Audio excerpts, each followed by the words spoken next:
मैं तो हमेशा से बोलता आया हूं, आज आपके सामने बोलता हूं क्योंकि सेना ने करके दिखाया। यह सेना पहले भी कर सकती थी अगर कोई शेर बैठा होता। क्या बात, वाह वाह वाह वाह। तब बैठे हुए थे जब ताज होटल पर हमला हुआ था। उस समय मैंने कहा था आजादी का नाम मिला, पर क्या सचमुच आजाद हुए? आजादी का नाम मिला पर क्या सचमुच आजाद हुए? गैरों से तो कम, अपनों से ही ज्यादा बर्बाद हुए। अच्छा है, वाह। गैरों से तो कम, अपनों से ही ज्यादा बर्बाद हुए। अब तक हम इतिहास गिरावट का ही गढ़ते आए हैं, सिंहासन पर अक्सर अवसरवादी चढ़ते आए हैं। अच्छा है, वाह। और कितने बेटे हमने तब से लेके अब तक खोए। दो पंक्तियों में जवाब ठीक लगे और इस बार सिद्ध करके अगर बताया हो तो उठाना तालियां। सिंहासन पर अक्सर अवसरवादी चढ़ते आए हैं, आवश्यकता जब दहाड़ की तब तब सुर्ख हो जाता है। केवल सिंह लगाने से कोई सिंह नहीं हो जाता है। केवल सिंह लगाने से कोई सिंह नहीं हो जाता है। और इस बार उरी पर हमला हुआ तो हमने प्रतिकार किया, और इस बार हमला हुआ पुलवामा में तो भी हमने प्रतिकार किया और यह जवाब दिया कि हिंदुस्तान पहले वाला नहीं है। मैं चार पंक्तियां इसलिए भी पढ़ना चाहता हूं, अब सुनना। एक बात मैं आपको बताना चाहता हूं, अगर आपको पता तो 1000 सैल्यूट देता हूं आपको, नहीं पता तो एक सच्ची कहानी सुनिए। चीन का जिक्र किया मेरे भाई ने, पाकिस्तान को तो हमने बता दिया। कटोरा लेकर भीख मांगता है, उसके बावजूद भी लड़ने की फितरत नहीं जाती। लेकिन यह स्थिति अभी आपने देखी है। हमने अगर प्रतिकार किया तो उसने कोशिश की, एक हमने मार गिराया।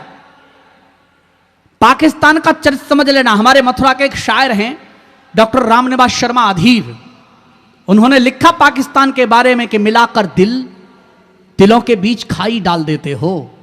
यह चरित्र है पाकिस्तान का। मिलाकर दिल सुलह के दूध में अक्सर खटाई डाल देते हो। और अगली दो पंक्तियों पर मेरा दावा है, आपकी तालियां उठेंगी कि मिलाकर दिल दिलों के बीच खाई डाल देते हो, सुलह के दूध में अक्सर खटाई डाल देते हो, अचानक तान देते हो मुखालिफ बैर की तोपें, मगर हथियार जल्दी मेरे भाई डाल देते हो। मगर हथियार जल्दी मेरे भाई डाल देते हो। जिस चीन का जिक्र किया अच्छा है। मेरे भाई ने, अनिल चौबे जी ने, अभी हम यूके में थे। मैं आपको बहुत अच्छी बात बताता हूं, संचालन मुझे करना था, बहुत सारे प्रोग्रामों के मैंने संचालन किए। एक आयोजन में मुझसे कहा गया जी आज आप संचालन नहीं करेंगे, आज फला संचालन करेंगे। मैंने कहा कोई बात नहीं, कर लीजिए। आधा घंटे के बाद दूसरा फोन आया, बोले साहब आप ही करिए। मैंने कहा मैं क्यों करूं भाई, जब आपने मना कर दिया तो। बोले नहीं नहीं आपको ही करना है। तो मैंने कहा क्या बात है, पहले बात बताओ किस कारण से आप दोबारा मेरे पास बोल रहे हैं। बोले साहब 50% पाकिस्तानी होंगे वहां, तो समस्या यह है कि संचालन आपको ही करना है। तो मैंने कहा फिर तो कर लेंगे, फिर क्या दिक्कत है।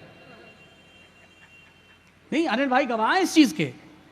और मैंने कहा जी हिंदुस्तान और पाकिस्तान भाई भाई, जब आप हिंदुस्तान और पाकिस्तान छोड़ आते हैं तब करना शुरू होते हैं, क्योंकि बाहर आपको पता लगता है कि परिवार का होना क्या होता है।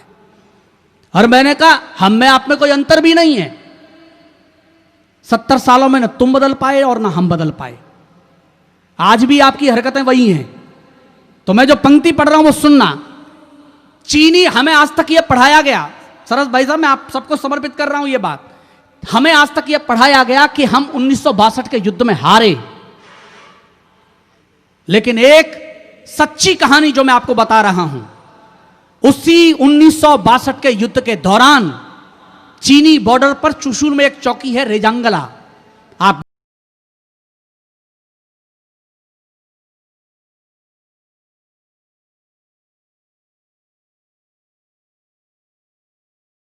पास हथियार पर्याप्त मात्रा में नहीं थे, भारत से संबंध कटा हुआ था और चीन ने नियम के विरुद्ध 3000 सैनिकों के साथ रात में हमला किया। आपके अंदर अगर गर्व हो और अपने बेटों पर अभिमान करते हो तो तालियां उठाना। उन 124 बेटों में से 114 बेटे शहीद हुए, लेकिन चीन के 1800 सैनिक मारे, उसे मजबूर कर दिया सरेंडर करने के लिए। यह भी भारत का इतिहास है। और आज वो आंखें गड़ाए रहता, जैसा भाई साहब ने कहा आंखें गड़ाए रहता है।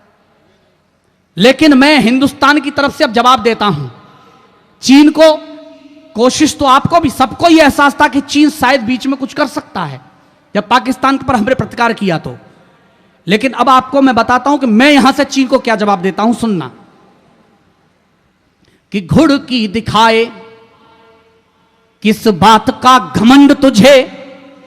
अपने बेटों को याद करना जिन्होंने बलिदान दिया और जो लगातार जिन्होंने निशाने बनाए। अब उनके समर्थन में आप सबका समर्थन मांगता हूं, सुनना। कि घुड़ की दिखाए किस बात का घमंड तुझे, हम तेरी ताकत को तोल के पी जाएंगे। घुड़ की दिखाए किस बात का घमंड तुझे, हम तेरी ताकत को तोल के पी जाएंगे। हम हैं अमर जो शहादत का सोमरस, पीना भी पड़ा तो दिल खोल के पी जाएंगे। हम हैं अमर। उठाइए एक बार जोरदार तालियां, ताली के साथ मुझे बताते रहिए कि हम हैं अमर जो शहादत का सोमरस, पीना भी पड़ा तो दिल खोल के पी जाएंगे। हम नीलकंठ हैं उगलता जहर जो तू, हम नीलकंठ हैं उगलता जहर जो तू, हर हर महादेव बोल के पी जाएंगे। और एक पंक्ति मेरा दावा है, किसी की तालियां खामोश नहीं रहेगी, मंच का भी समर्थन मांगता हूं कि हम नीलकंठ हैं उगलता जहर जो तू, हर हर महादेव बोल के पी जाएंगे। भारत से कभी टकराना नहीं चीन, यहां